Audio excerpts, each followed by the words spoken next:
Christmas was always a quiet affair in our house. Just me, Mom, and Dad. We didn't have a big extended family to celebrate with, so we made our own traditions. Every year on Christmas Eve, we would bundle up, drive to the park downtown, and walk around to see the lights. Afterward, we'd come home, make hot cocoa, and watch It's a Wonderful Life while waiting for midnight to open one small gift each. But this Christmas, something was different.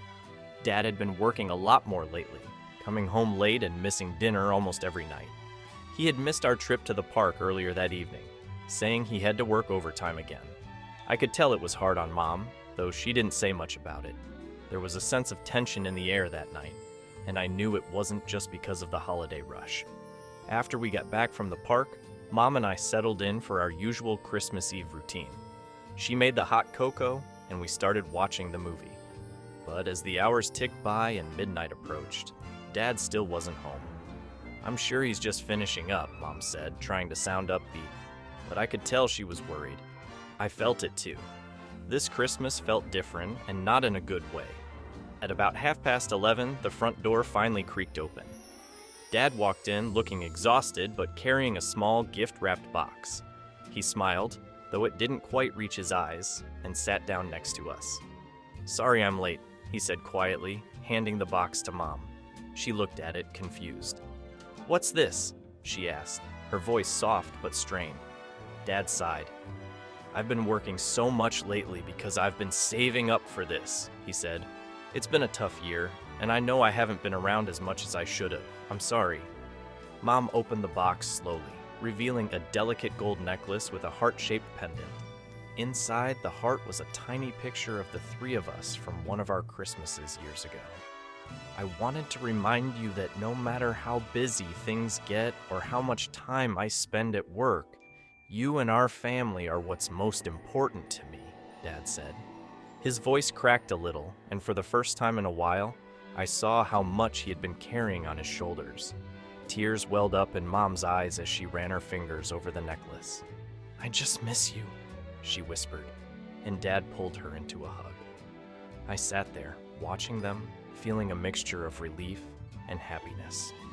Christmas had always been about our little family and the love we shared, and even though things had been tough lately, that love was still there. We were still together, and that's what mattered most. We stayed up late that night, sipping cocoa and talking by the Christmas tree. The air felt lighter, the tension gone, replaced by the warmth of being with the people who mattered most. The next morning, we woke up to the smell of pancakes and bacon. Dad was already in the kitchen, making breakfast. A rare treat. We opened our presents after eating, but it wasn't the gifts under the tree that I'll remember from that Christmas.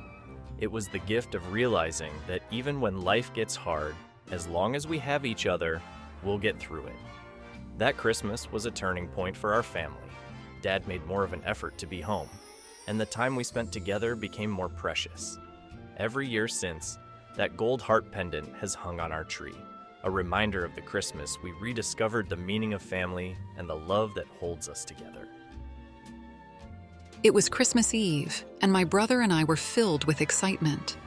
We lived in a small town where snow covered everything like a soft white blanket, and the streets were lit up with twinkling lights. Our family had a tradition. Every Christmas Eve, we would bake cookies for Santa, hang our stockings by the fireplace, and then bundle up for the annual Christmas light walk around the neighborhood. But this year was a little different. Our dad had been deployed overseas for work, and it was the first Christmas we'd ever spent without him. We tried to keep the holiday spirit alive for our mom's sake, but there was an unspoken sadness in the house. We missed Dad, and Christmas didn't feel quite the same without him. That night, after we had baked the cookies and set out a plate for Santa, Mom suggested we head out for our walk. She put on her warm coat and scarf, and we followed her out the door, bundled in our hats and mittens. The neighborhood looked beautiful. Every house was draped in lights, and the trees sparkled with ornaments and glittering tinsel. We walked in silence, admiring the decorations, but I could tell Mom was a little sad. It was hard to enjoy the walk knowing Dad wouldn't be there in the morning. As we turned the corner to head back home, we saw something that stopped us in our tracks. Standing in front of our house was a man dressed in a red Santa suit, with a big white beard and a twinkle in his eye. He was holding a large bag slung over his shoulder, just like the Santa from all the stories we'd heard. "Ho, ho, ho!" he called out when he saw us. "Merry Christmas!" My brother's eyes lit up, and even Mom smiled as Santa waved us over. "What's he doing at our house?" I whispered to my brother, but we quickly ran up to greet him. "Looks like you've all been very good this year," Santa said with a wink. "I've got a little surprise for you." He reached into his bag and pulled out 3 small packages, one for each of us. "But before you open them," he said, "I want to remind you that Christmas is about more than just gifts. It's about family, love, and the joy you bring to each other." We nodded, our excitement barely contained. Mom opened her gift first. It was a small picture frame, and inside was a photo of us all together from last Christmas, with Dad smiling brightly. My brother and I opened our gifts next. Inside were matching bracelets, each engraved with the words, "Always Together." We looked at Santa, a little confused, and he smiled softly. "Your dad couldn't be here this Christmas," Santa said, "but he wanted you to know that he's thinking of you, no matter how far away he is. These bracelets will remind you that family is always connected, even when you're apart." Tears welled up in Mom's eyes, and she gave Santa a hug. "Thank you," she whispered, her voice filled with emotion. Santa gave us one last wave before disappearing into the snowy night. We stood there for a moment, feeling the warmth of the moment despite the cold air around us. Even though Dad wasn't with us, it felt like he was right there in our hearts. That Christmas morning, we woke up to find a letter from Dad under the tree. He told us how much he loved us and how he couldn't wait to be home for the next holiday. It was the best gift we could have asked for, and every year since we've worn those bracelets on Christmas Eve, knowing that no matter where we are, we'll always be together as a family.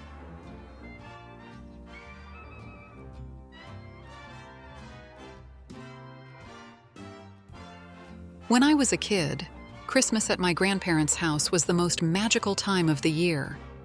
They lived in a cozy little cottage nestled in the woods, far away from the bustling city.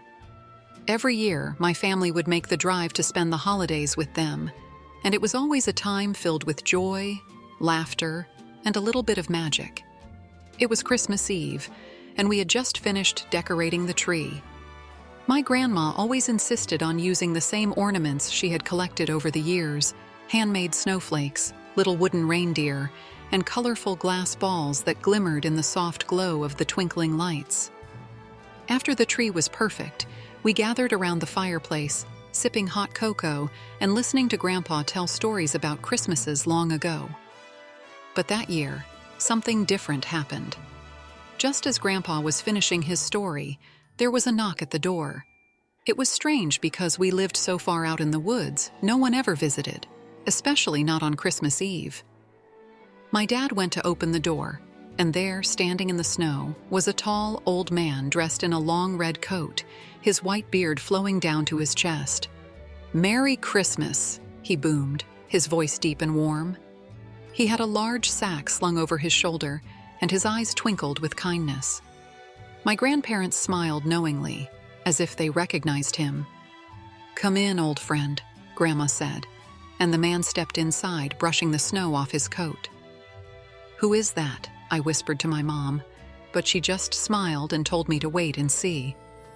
The man set his sack down by the fire and reached inside, pulling out small gifts, one for each of us. "It's not much," he said, "but Christmas isn't about how much you give. It's about the love and thought behind the gift." When he handed me my gift, I could feel something special about it. I carefully unwrapped it to find a small wooden toy soldier, hand-carved and painted with intricate detail. It wasn't shiny or new, but it felt like the most important gift I had ever received. After handing out the gifts, the old man sat by the fire, telling stories of his travels, of the children he had met, and the joy he had brought to them. His tales were full of wonder and adventure, and soon, I began to suspect who he really was. As the night went on, he stood to leave. But before he walked out the door, he turned to me with a wink. "Remember," he said, "the spirit of Christmas isn't in the gifts. It's in your heart. Keep it with you, always." With that, he disappeared into the snowy night, and I never saw him again. But every Christmas since then, when I look at that wooden toy soldier sitting on the mantel, I'm reminded of the magic of that night and the true meaning of Christmas.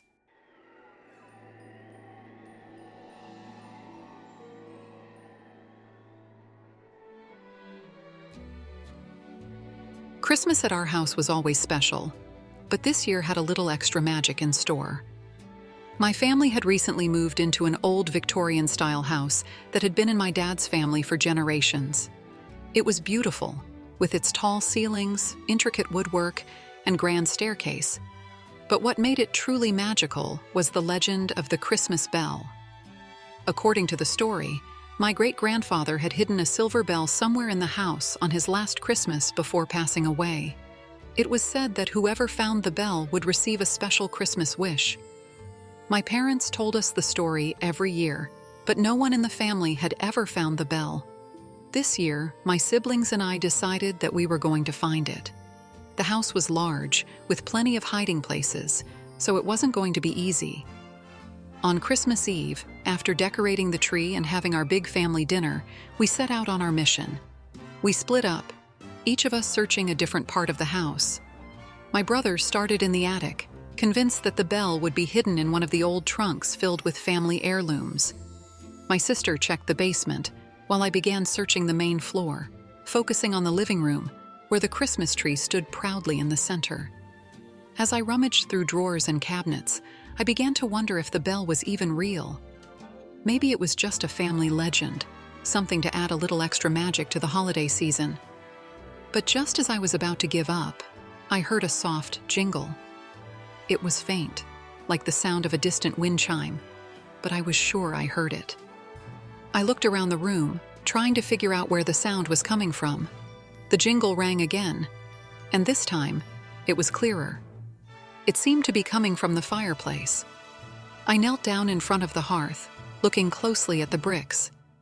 There was nothing unusual at first glance, but when I ran my hand along the back wall, I felt something shift. One of the bricks was loose. With a little effort, I pulled it free, and behind it was a small velvet pouch. My heart raced as I opened the pouch. Inside was a beautiful, shining silver bell, just like the one in the story. I couldn't believe it. I had found it. The bell was small, with delicate engravings along its edge, and as I held it, it gave off the faintest jingle, just like before. I ran to show my siblings, and we gathered around the fireplace staring in awe at the bell. "Now you get a Christmas wish," my sister said, her eyes wide with excitement. I thought for a moment. I could wish for anything. A new bike, a video game, or maybe even a puppy. But as I looked around at my family, I realized there was only one thing I really wanted.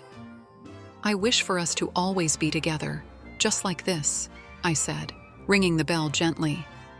At that moment, the air seemed to grow warmer, and the room filled with the soft glow of the Christmas tree lights.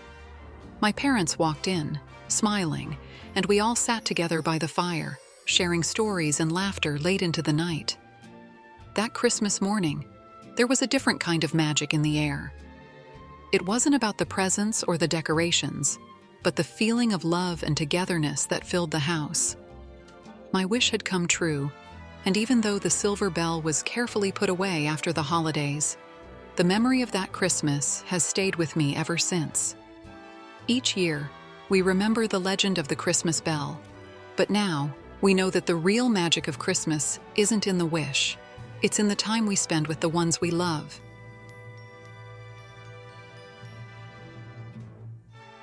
Growing up, Christmas was always a big event in our house. We had the traditions, the decorations, and of course, the presents. But what made it extra special every year was our family Christmas party. It wasn't just immediate family.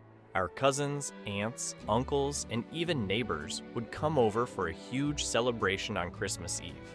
This year, though, was different. My parents had decided to host the party at our new cabin in the mountains. We had just moved there in the fall, and although I missed our old house and the familiar neighborhood, I was excited to see how Christmas would look in this new place. The cabin was beautiful, nestled in the woods, surrounded by snow-covered trees.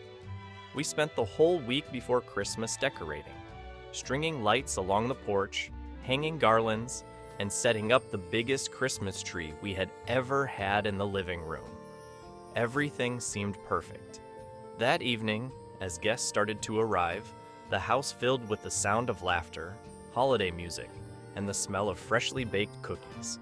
Everyone was in high spirits, and the fire crackled warmly in the fireplace. It felt like the perfect Christmas setting, until the storm hit. About an hour into the party, the snow that had been gently falling all day turned into a full-blown blizzard. The wind howled outside, and soon enough, the roads leading up to the cabin were completely snowed over. People tried to leave early, but it quickly became clear that no one was going anywhere. We were snowed in. At first, there was some panic.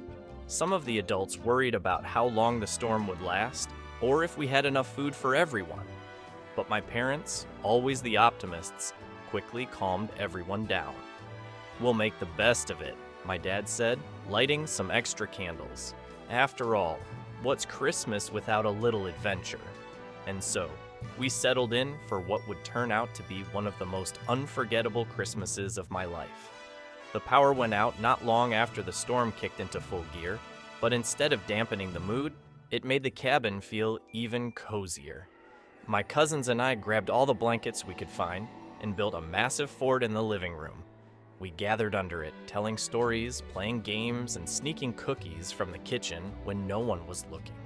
Meanwhile, the adults huddled around the fireplace, sharing memories of Christmases past and laughing about how this one would definitely be one for the books. My dad grabbed his guitar, and before long, we were all singing carols together, the warmth from the fire keeping the cold at bay. When bedtime rolled around, we realized that there weren't enough beds for everyone. But instead of worrying, we made it fun. We set up sleeping bags and blankets all around the living room, creating a massive Christmas sleepover. I remember lying there, looking up at the twinkling lights of the Christmas tree, feeling more connected to my family than I ever had before. The next morning, Christmas Day, the storm had calmed, but the snow was still piled high outside. We couldn't leave, but no one seemed to mind. We cooked a big breakfast together, pancakes, eggs, bacon, and hot chocolate for everyone, and then gathered around the tree for presents. Since we hadn't planned on being snowed in, the gifts weren't the highlight that year. But the real gift was how the night before had brought us all together in a way I hadn't expected. We were stranded, but we were safe, warm, and surrounded by family. It made me realize that Christmas isn't about the presents or the perfect party. It's about the people you share it with. Eventually, the roads cleared, and everyone made their way home. But for years after, whenever we talked about that Christmas, it wasn't about being stuck or the inconvenience of the storm. It was about the laughter, the stories, and the love that filled our cabin that night. Now, every Christmas Eve, no matter where we are, we always make a point to sit around the fire, tell stories, and remember that Christmas adventure in the mountains. The one where we learned that being snowed in can sometimes be the best gift of all. Christmas had always been magical for us, but this year, something felt different. It was the first Christmas without Grandma, and even though she had passed away earlier in the year, it felt like her absence weighed more heavily during the holidays. She had always been the heart of Christmas, hosting everyone at her big, cozy house, making her famous gingerbread cookies, and leading us in carols around the piano. Without her, it felt like something essential was missing. To try and keep her spirit alive, my parents decided we would still gather at Grandma's house for Christmas Eve, just like we always had. The house had been left to my mom, and she didn't want the traditions to die just because Grandma was gone. So, we all packed into the car and headed out to the familiar old house, hoping to recapture some of the warmth and joy we'd always felt there. When we arrived, the house looked exactly as it always had. Frost-covered windows, twinkling lights around the porch, and the smell of fresh pine from the Christmas tree that stood proudly in the living room. But it was quiet. The usual bustling energy that Grandma brought to every holiday gathering wasn't there. We tried to keep things normal. My mom baked the cookies from Grandma's recipe, and we set the table with her old china. But as the night went on, it became clear that this Christmas wasn't going to be like the ones before. The laughter was quieter, the conversations felt a little more forced, and every now and then, someone would glance at the empty chair by the fireplace, the one where Grandma always sat. As the evening wore on, we began to get ready for bed, planning to stay the night like we used to when we were kids. My cousins and I set up sleeping bags on the floor of the living room, right in front of the Christmas tree. But as I lay there, staring up at the soft glow of the lights, I couldn't shake the feeling that something was off. I missed Grandma more than I'd expected, and it felt like the house did too. It must have been close to midnight when I heard it, a soft, familiar humming. At first I thought I was dreaming, but as I sat up and looked around the room, I realized that the sound was real. It was coming from the kitchen. I rubbed my eyes and quietly made my way down the hallway, the hum growing louder with each step. When I reached the kitchen, I froze. Standing there in front of the counter was a shadowy figure. My heart raced, but as I blinked, the figure became clearer. It was Grandma. She stood there just as I remembered her, humming softly as she mixed dough in a large bowl, the same way she had every Christmas Eve. The smell of gingerbread cookies filled the air, and for a moment, I just stood there staring in disbelief. It was impossible, but it was happening. "Grandma?" I whispered, my voice shaky. She didn't look up, just continued humming and working the dough with her hands, her movements slow and methodical. It was as if she hadn't even noticed me. I don't know how long I stood there watching her. It felt like hours, but it could have only been a few minutes. Eventually, the smell of cookies grew stronger, and the humming faded into the background. Then, just as quickly as she had appeared, Grandma was gone. The kitchen was empty, but the bowl of cookie dough was still sitting on the counter, exactly where she had left it. I stood there in stunned silence, trying to process what had just happened. I wanted to run and tell everyone, but something stopped me. Instead, I quietly returned to the living room and lay back down, the image of Grandma in the kitchen playing over and over in my mind. The next morning, when we woke up, the kitchen was filled with the smell of freshly baked gingerbread cookies. My mom was standing by the oven, pulling out a tray of perfectly golden cookies, her eyes wide with disbelief. "I didn't make these," she said softly, holding up the tray. "But they're just like Mom's." We all looked at each other, and I knew I wasn't the only one who had felt something special in the house that night. Grandma may have been gone, but in some strange, magical way, she had found a way to be with us for one more Christmas. We spent the rest of the day sharing stories about Grandma, laughing and crying as we remembered all the love and joy she had brought to our lives. And though we missed her terribly, there was a warmth in the house that hadn't been there the night before. It felt like she was still with us, watching over us, making sure we knew that Christmas wasn't about the decorations or the presents. It was about family and the love that never really leaves. That Christmas, we realized that even though things were different, the spirit of the holiday and of Grandma would always be with us. And every year since, when we bake those gingerbread cookies, we can still hear her soft hum, reminding us that love never truly fades.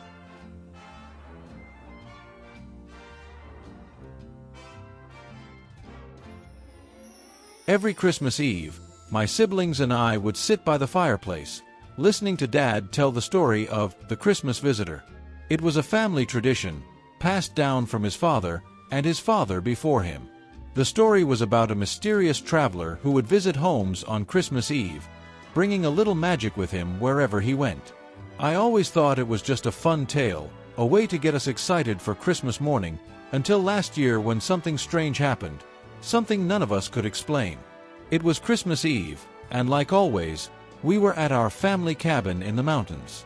The cabin was old, passed down through generations, and every Christmas we would all gather there. My parents, my two younger sisters, and me. That night, we had finished dinner and were settling in by the fire when Dad started telling the story. Long ago, on a snowy Christmas Eve, he began, his voice low and dramatic, there was a knock on the door of a small cottage. The family inside had never seen the man who stood outside, but they welcomed him in, shared their meal with him, and in return, he left them with a gift, a small, simple token that brought them good fortune for the rest of the year. My sisters and I huddled closer, hanging on to every word. Even though we had heard the story a dozen times, there was something about the way Dad told it that made it feel special every time. But this year, something felt different. The wind outside was howling louder than usual, and the snow was falling heavily, making the cabin feel even more isolated than normal. As Dad finished the story, he paused and looked toward the window. You know, he said with a half-smile, they say the Christmas visitor still travels on nights like these. We all laughed, but there was a nervous edge to it. The storm outside was getting worse, and the wind seemed to be rattling the windows harder than before. I glanced at the clock. It was almost midnight. After the story, we decided to get ready for bed. My sisters went upstairs to their room while I stayed downstairs to help clean up. As I was stacking the plates, there was a sudden knock at the door. I froze, the hairs on the back of my neck standing up. The knock came again, louder this time. Did you hear that? I asked, turning to Dad, who was standing by the fire. He nodded, looking just as confused as I was. We weren't expecting anyone, especially not in the middle of a snowstorm. Slowly, Dad walked to the door and opened it. The cold wind rushed in, carrying with it a flurry of snowflakes, but there was no one there. No footprints in the snow, no sign that anyone had been outside. Just the empty, snow-covered landscape beyond the porch. Dad closed the door, shaking his head. Must have been the wind, he muttered, but I could tell he didn't quite believe it. Neither did I. We finished cleaning up and went to bed, but I couldn't sleep. The knock on the door had left me feeling uneasy, and the howling wind outside wasn't helping. Around 3 a.m., I heard something else. Faint footsteps, like someone walking around the cabin. At first, I thought it was just my imagination, but the sound grew louder, more distinct.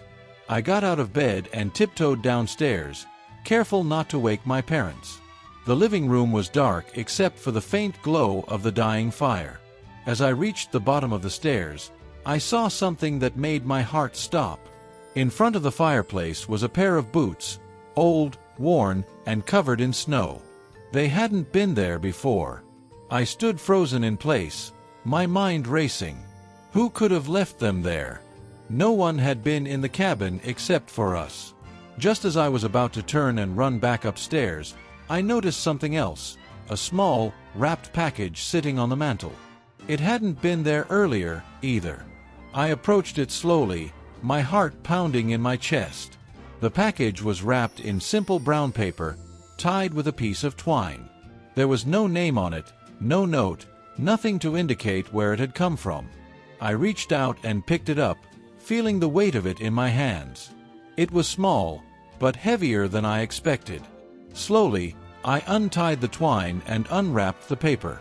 Inside was an old, intricately carved wooden ornament, a Christmas star, just like the one from Dad's story.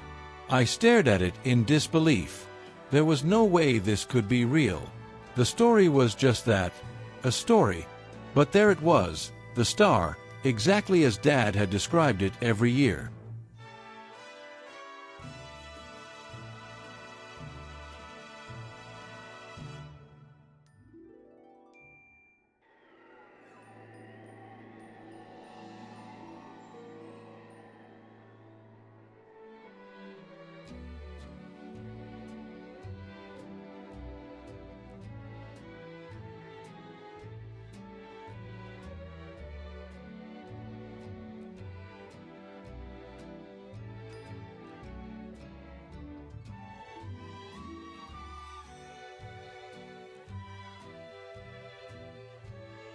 It was the year everything changed.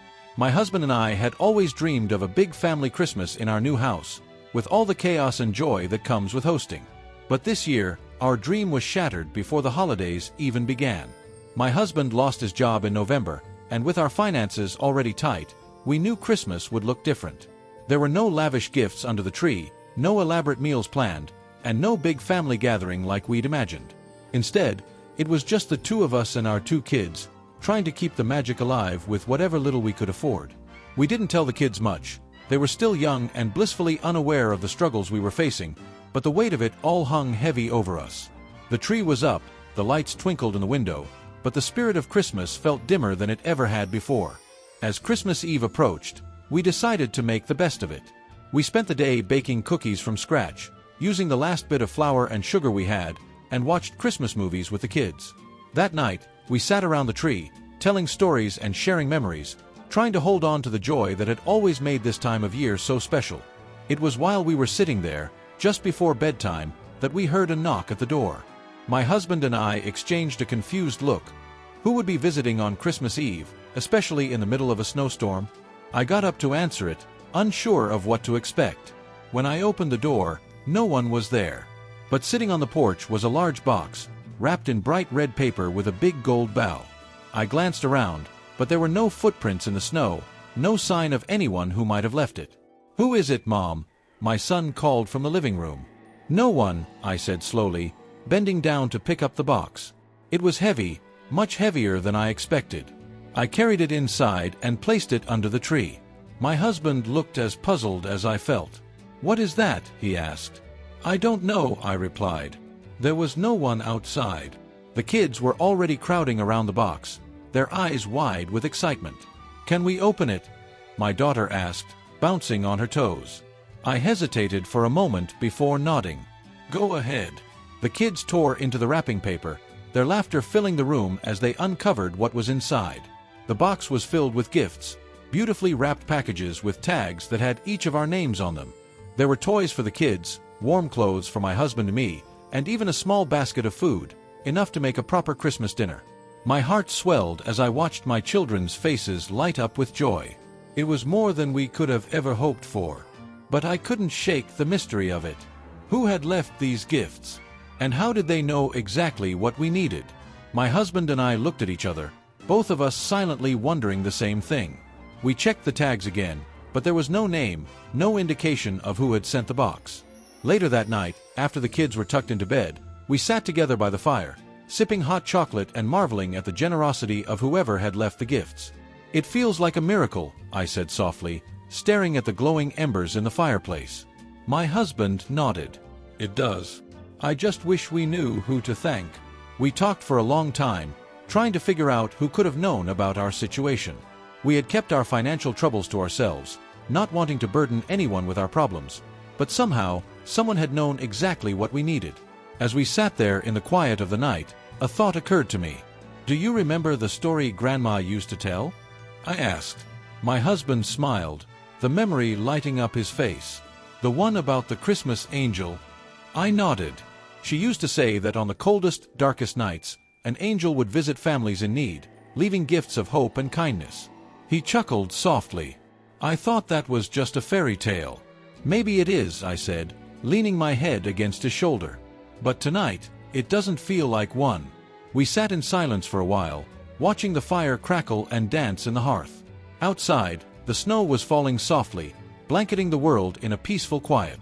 It felt like the whole night was wrapped in a kind of magic, the kind you can't explain but can only feel. The next morning, we woke up to the sound of our kids' laughter as they tore through their gifts. The house was filled with joy, warmth, and gratitude, everything we had thought we'd lost this Christmas. And though we never found out who left the box on our doorstep, we felt an overwhelming sense of love, as if someone or something had been watching over us. That Christmas, we learned that the true spirit of the holiday isn't in the gifts or the decorations, but in the kindness we show to each other. It's in the unexpected miracles, the quiet acts of love, and the way we come together, even when the world feels dark and uncertain. And every Christmas since, we've told our own children the story of the Christmas angel, passing on the belief that in the coldest winters, a little warmth and kindness can make all the difference.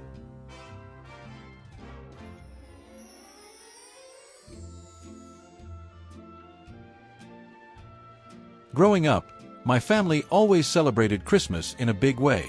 My parents loved going all out, decorating every inch of the house, baking treats for days, and making sure the holiday was full of laughter and love.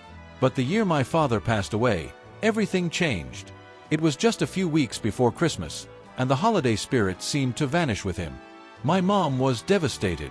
She couldn't bring herself to decorate the house or even talk about Christmas, and my younger brother and I were left to process our grief in our own ways. It was hard for all of us. Christmas had always been Dad's favorite time of year, and the thought of celebrating without him felt impossible. As December crept on, the house remained bare.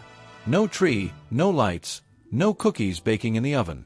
My brother, only 8 years old at the time, kept asking if we were still going to have Christmas.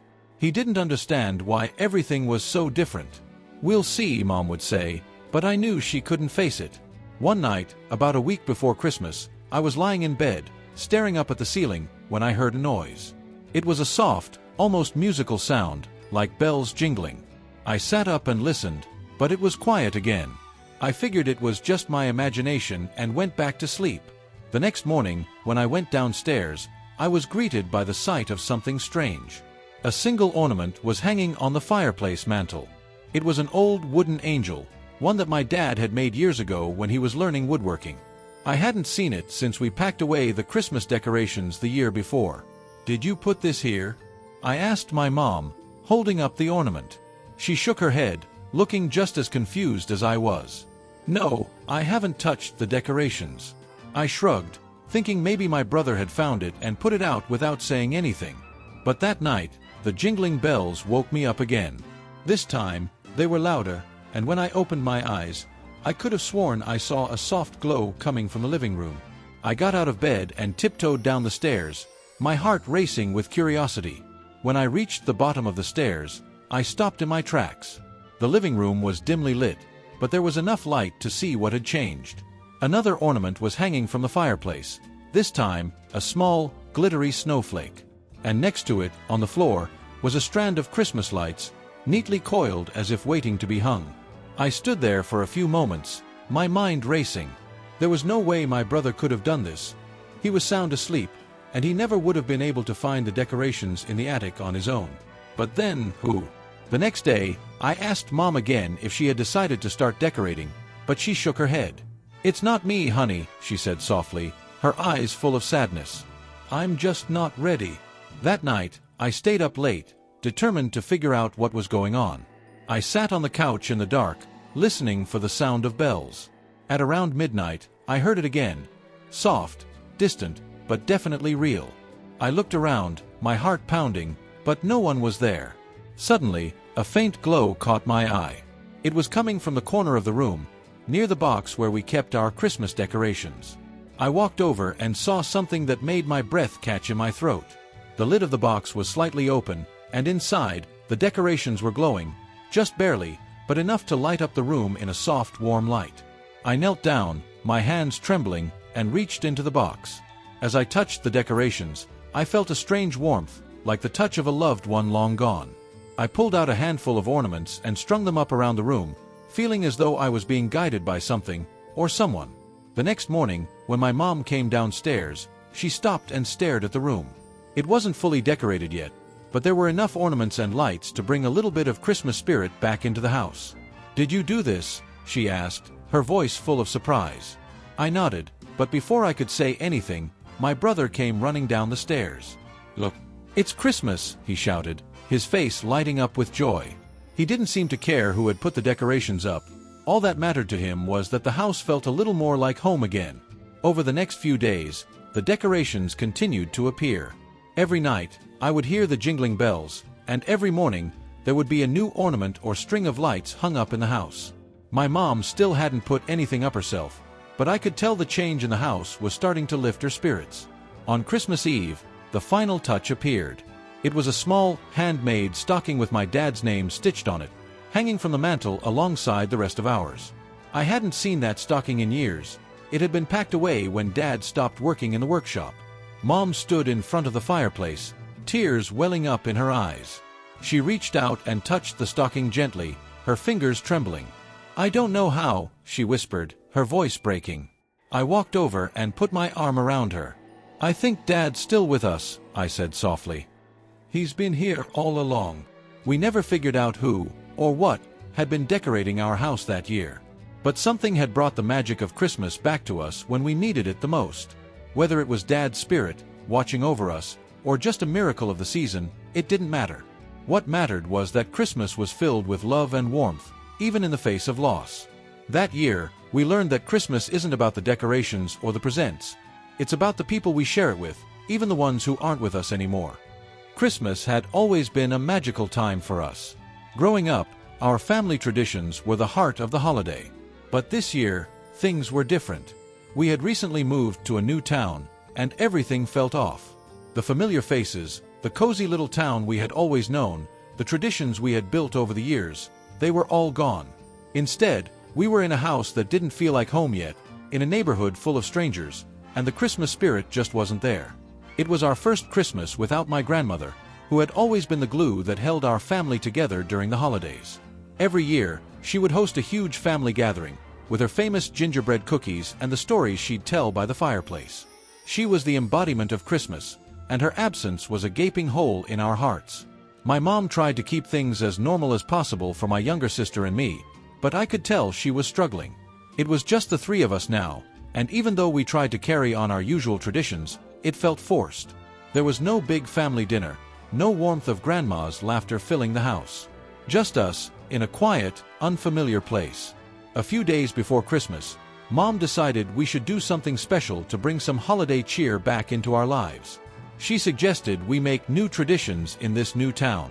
"Maybe we can bake Grandma's cookies," she said, trying to sound hopeful. I knew she was trying, but it just didn't feel right. The recipe was there, but the magic was gone. Grandma's kitchen had always smelled like cinnamon and nutmeg, and her hands moved with such practiced ease that it seemed like she could bake those cookies in her sleep. In our new kitchen, with its unfamiliar layout and cold, modern appliances, it felt like we were just going through the motions. Still, we went ahead with it. We gathered the ingredients, rolled out the dough, and cut the cookies into little gingerbread men, just like we had done every year with Grandma. My sister decorated hers with crooked smiles and mismatched buttons, just like she always did, but there was a quiet sadness in her eyes. That night, after the cookies were baked and cooling on the counter, I couldn't sleep. I lay awake in my room, staring at the ceiling, thinking about Grandma and how much I missed her. The house was too quiet.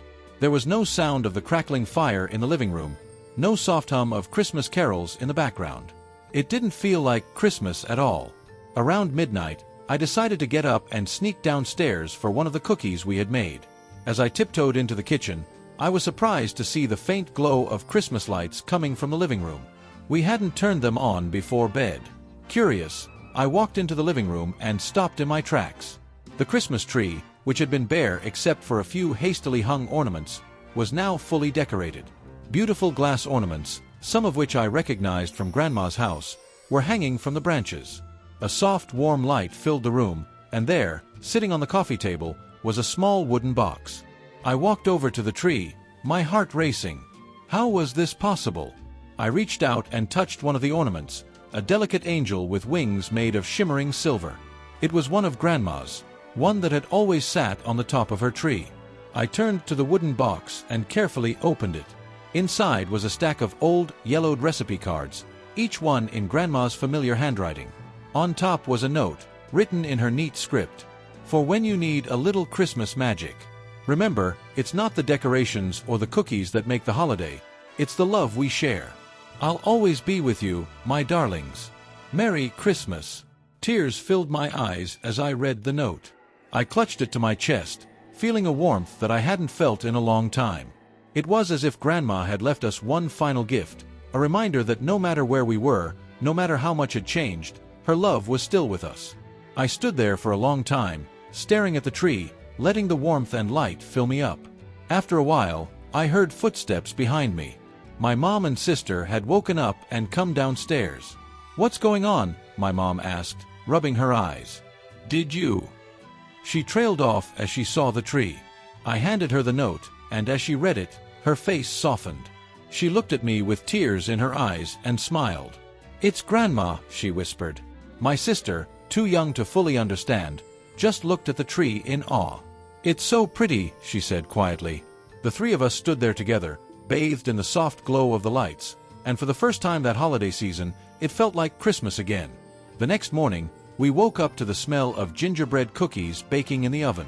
My mom had gotten up early and finished what we had started the day before. We spent Christmas Day sharing stories about Grandma, laughing, crying, and most importantly, remembering the love that she had brought into our lives. It wasn't the Christmas we had planned, and it certainly wasn't the same without her, but in that quiet, magical way, Grandma had given us exactly what we needed. She had reminded us that Christmas wasn't about where you were or what you had, it was about who you were with and the love you shared. And in that moment, I knew that no matter where life took us, or how much things changed, we would always carry her spirit with us. Christmas would always be special, because she had made it so.